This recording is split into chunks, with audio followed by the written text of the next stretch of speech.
حديث مأساتي يطول أسمعته آيات قرآني بترتيل جميل حدثته عن قصة التحرير birodaringga sen gapimni tushunmading yoki sen gapimni tushunmaysan demagin, balki men tushuntirishda xatoga yo'l qo'yganga o'xshayman degin, yoki maqsadim sizga tushunarli bo'lmadi shekilli degin.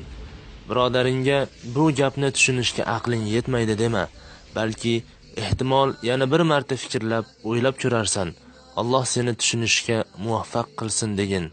Birodaringga mana shu sababdan ochiq gaping yolg'ondir va xatodir dema, balki gapingni o'ylab ko'rish kerak, lekin mana bunisi tushunarsiz bo'lyapti, mana bunisi to'g'ri kelmayapti degin. Birodaringga tushunishing uchun sening aqling darajasida tushuntirishga harakat qilaman dema, balki imkoni boricha tushuntirishga harakat qilaman, lekin nuqsonga yo'l qo'ysam uzr degin. Birodaringga bu yangi narsa emas.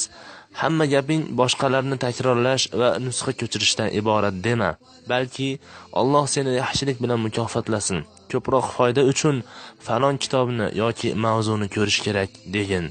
Abu Malik al-A'wadi.